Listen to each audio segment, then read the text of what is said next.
बिस्मिल्लाहिर्रहमानिर्रहीम। अस्सलाम वालेकुम to all, this is Sana Sarfaraz. Welcome to my channel.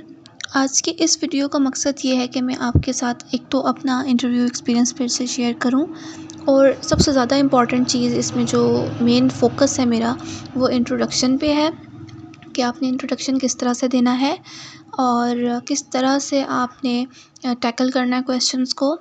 सबसे पहले एक चीज़ मेरी रह गई थी कल।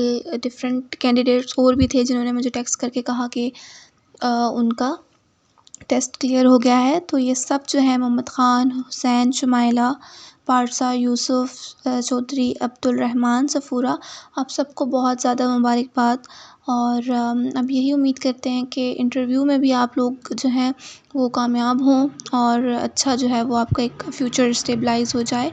स्टार्ट करते हैं। सबसे पहले यहाँ पे मैंने रिटन में कर लिया है इसको, ताकि आप लोगों को समझने में थोड़ी आसानी हो। यहाँ पे जो कैंडिडेट है वो, ज़ाहिर सी बात है, मैं हूँ।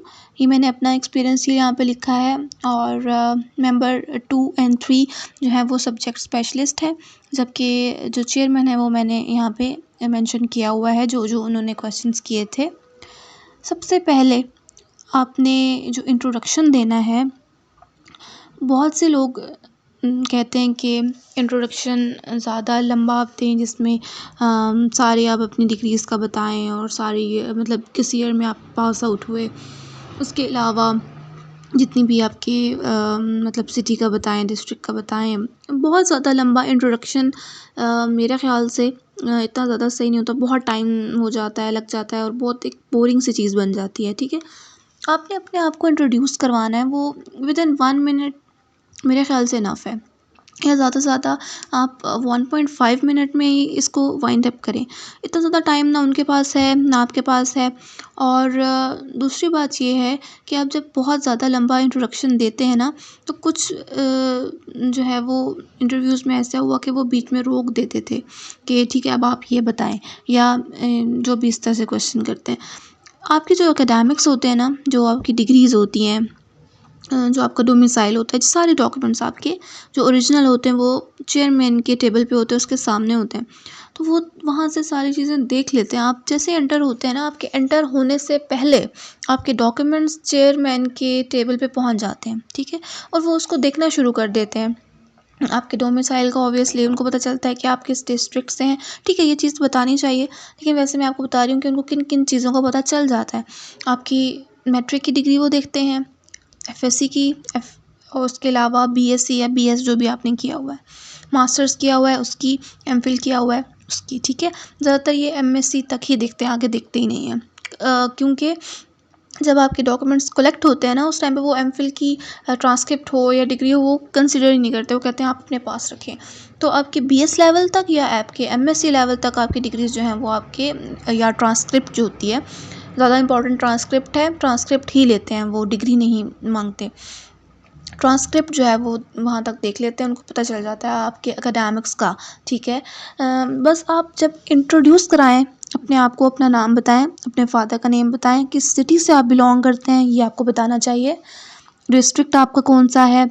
उसके अलावा आपकी जो रीसेंट डिग्रीज़ हैं, लाइक मास्टर्स आपने किया हुआ है, बैचलर ऑफ साइंस बीएस किया हुआ है, या आपने एमफिल किया है, या आपने पीएचडी किया हुआ है, अपनी रीसेंट डिग्रीज़ के बारे में बताएं। मास्टर्स की डिग्री का ज़रूर बताना होता है, क्योंकि उनकी जो आपके लिए क्वालिफ़िकेशन है, वो जो मांगते हैं वो मास्टर्स डिग्री है।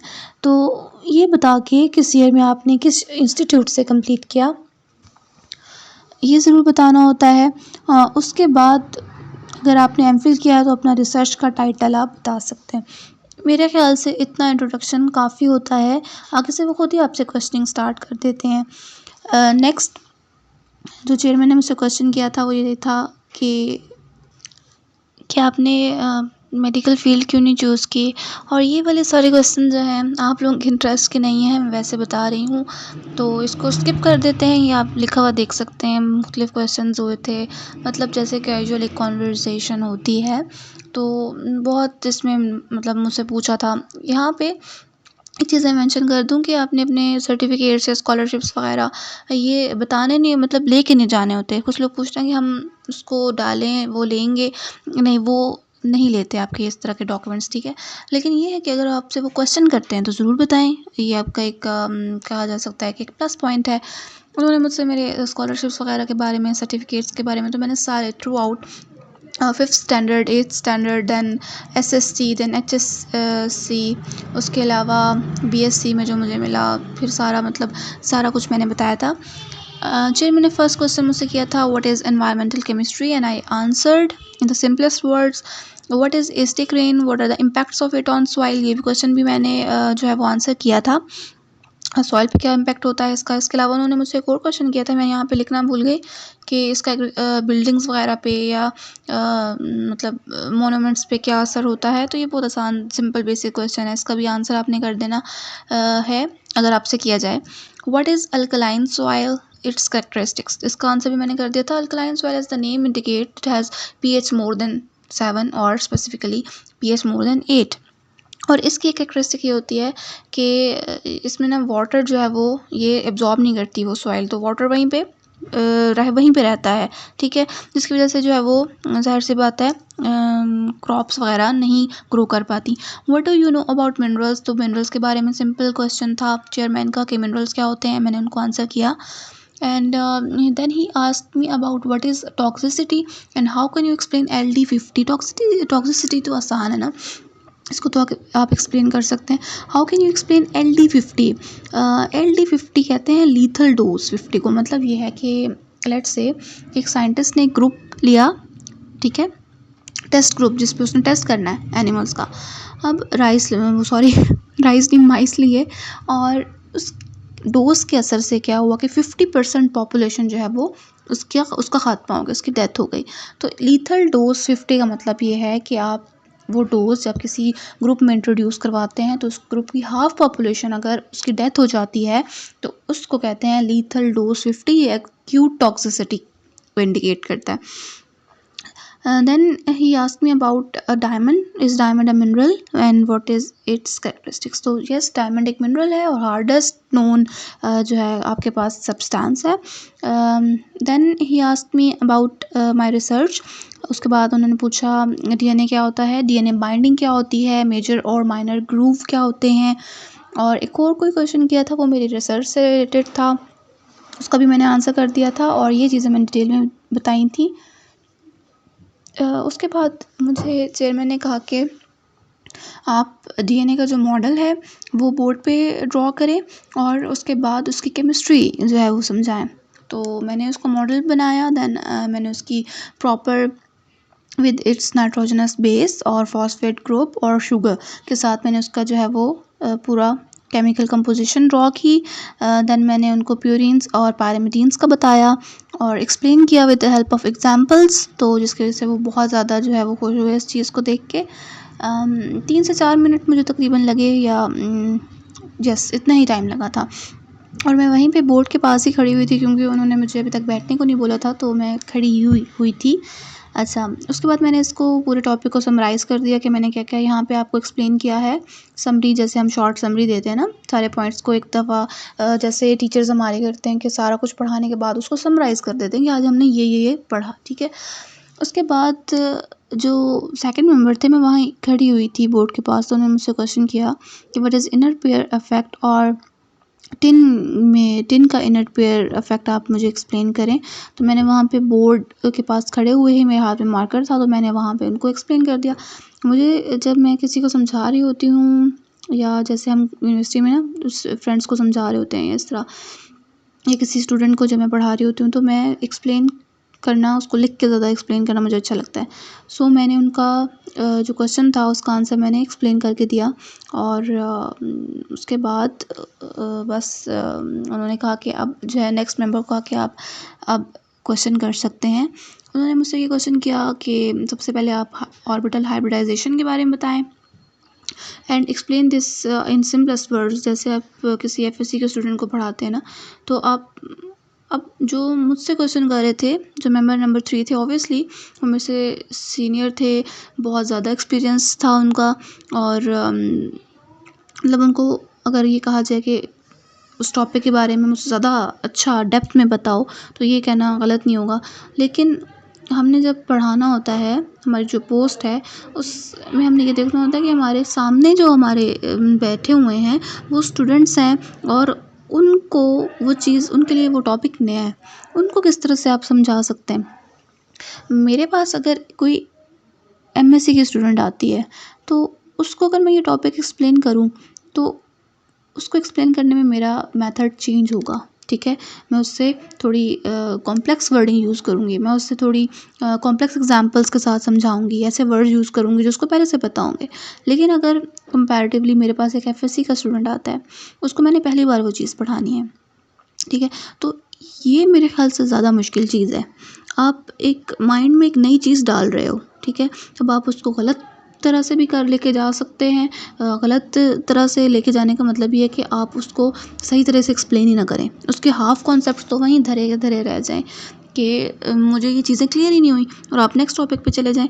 तो इसलिए उन्होंने मुझे कहा कि सिंपलेस्ट वर्ड्स में आप इस तरह से एक्सप्लेन करें कि उनके कहने का मतलब ये था कि एक एफएससी का स्टूडेंट आपके पास बैठा हुआ है और आपने ये चीज़ उसको एक्सप्लेन करनी है, ठीक है।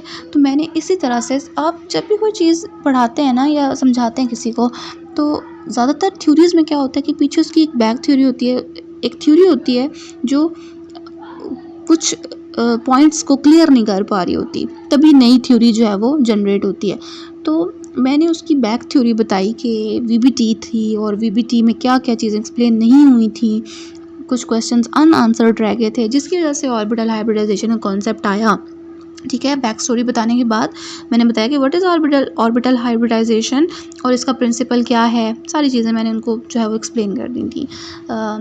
ही स्माइल्ड। अच्छा, उसके बाद उन्होंने क्वेश्चन किया कि व्हाट आर कॉलिगेटिव प्रॉपर्टीज़। उन्होंने कहा ये मेरा लास्ट क्वेश्चन होगा, ये आप आंसर कर दें तो देखते हैं। तो मैंने आंसर कर दिया and he said that mention all of them. मैंने उनको सारी प्रॉपर्टीज़ बता दी। बहुत बेसिक क्वेश्चन थे उनके, मेंबर नंबर 3 और मेंबर नंबर 2 के। जो मेंबर नंबर 2 थे उनसे उनके जो क्वेश्चंस थे वो उससे रिलेटेड भी थे, मेरी रिसर्च से रिलेटेड भी थे। तो यहाँ पे मैं मेंशन नहीं करी क्योंकि मोस्टली स्टूडेंट्स की वो रिसर्च जो है वो फील्ड नहीं होती या वो टॉपिक वो नहीं होता। ओके, देन चेयरमैन ने मुझसे पूछा कि अगर आप दोबारा से रिसर्च करेंगी, जैसे पीएचडी अगर आप करती हैं तो क्या किस टाइप का टॉपिक चूज़ करना चाहती हैं, किस तरह की आप रिसर्च करना चाहती हैं। बेसिकली मेरी रिसर्च जो थी वो शिफ्ट बेसिस पे थी, जिसकी बहुत एंटी माइक्रोबियल प्रॉपर्टीज़ हैं। बहुत ज़्यादा उस पर काम हो रहा है आजकल लैब्स में, और उनकी जो कॉम्प्लेक्सेस बनते हैं टिन के साथ, बहुत ज़्यादा उनकी ना रिमार्केबल प्रॉपर्टीज़ हैं।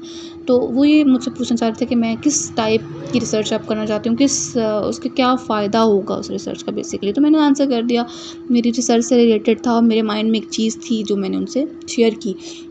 तो एक बहुत ज़्यादा फ्रेंडली एटमॉस्फेयर फ्रेंडली एटमॉस्फेयर तो नहीं कहना चाहिए, लेकिन एक बहुत अच्छा, ठीक है, एनवायरनमेंट था जिसमें इंटरव्यू हुआ। ऐसा मतलब कोई ऐसी टेंशन नहीं थी कि मेरा इंटरव्यू हो रहा है और मुझसे मतलब सख्त सवाल जवाब हो रहे हैं। लेकिन ये है कि कुछ क्वेश्चन बीच में टफ भी होते हैं, लाइक अब हर चीज़ माइंड में नहीं होती, like the characteristics of alkaline soil और the characteristics of acidic soil. तो कुछ चीज़ें जो हैं वो हो जाती हैं, लेकिन आपको उसको टैकल करना आना चाहिए। Alkaline is the name indicates, इसकी पीएच 7 से ऊपर होगी। और अल्कली है तो इसका मतलब है कि इसमें सोडियम पोटेशियम रिलेटेड कोई कंपाउंड है ना ज़्यादा। तो मैंने उनको यही कहा कि उसमें जो है वो सोडियम कार्बोनेट, ठीक है, या सोडियम बाइकार्बोनेट है। तो जब मैंने चेक किया तो वो ठीक था।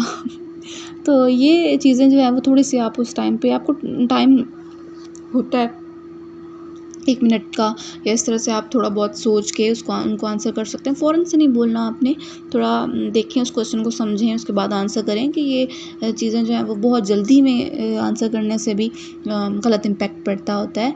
सो यहाँ तक सारी चीज़ें मैंने कर दी, बाकी मैंने वीडियोज़ भी डाली हुई हैं इंटरव्यू सीरीज़ पे। अच्छा, अब मैं ना आप लोगों से एक चीज़ डिस्कस करना चाह रही थी कि अगर मैं वीडियो एक डालती हूँ, लेट्स से मैं सॉल्ट एनालिसिस पे डालती हूँ, ठीक है, या वॉल्यूमेट्रिक एनालिसिस पे डालती हूँ, और मैं क्वेश्चन उसमें देती जाती हूँ आपको, सही है, और उन क्वेश्चंस के आंसर्स आप लोग मुझे कमेंट सेक्शन में बताते जाया करें, ठीक है। जब आप उसके मतलब वो वीडियो एंड होगी ना, तो आपने सारा उसको कमेंट में बता देना अगर आपको जो जो आंसर आते हैं।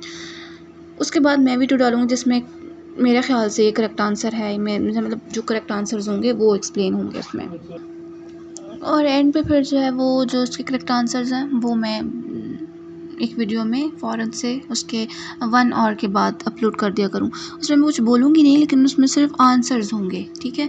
तो ये एक मेरे ख़्याल से अच्छा तरीका है। अगर आप लोगों को लेट्स से मैं कहती हूँ कि मेंबर नंबर 1 को उसका आंसर नहीं आता, लेकिन मेंबर नंबर 2 कमेंट कर देता है, तो इस तरह से उसको समझने में आसानी होगी, उसको समझ आ जाएगी चीज़ों की, आपका नॉलेज ही बढ़ेगा। अगर ये करना चाहते हैं तो मैं ये कर देती हूँ, कोई बात नहीं, इतना ज़्यादा टाइम नहीं लगेगा। और आप लोग भी जो हैं वो बहुत ज़्यादा मुझे मेरा साथ देते रहे हैं और मेरे साथ अभी तक कनेक्टेड हैं, तो इतना तो मैं आपके साथ कर सकती हूँ। मुझे ज़रूर कमेंट में बताइएगा अगर आपको ये तरीका अच्छा लगे। थैंक यू एंड अल्लाह हाफ़िज़। बिस्मिल्लाहिर्रहमानिर्रहीम। अस्सलाम वालेकुम to all, this is Sana Sarfaraz. Welcome to my channel. आज की इस वीडियो का मकसद ये है कि मैं आपके साथ एक तो अपना इंटरव्यू एक्सपीरियंस फिर से शेयर करूं, और सबसे ज़्यादा इम्पॉर्टेंट चीज़ इसमें जो मेन फोकस है मेरा वो इंट्रोडक्शन पे है कि आपने इंट्रोडक्शन किस तरह से देना है और किस तरह से आपने टैकल करना है क्वेश्चन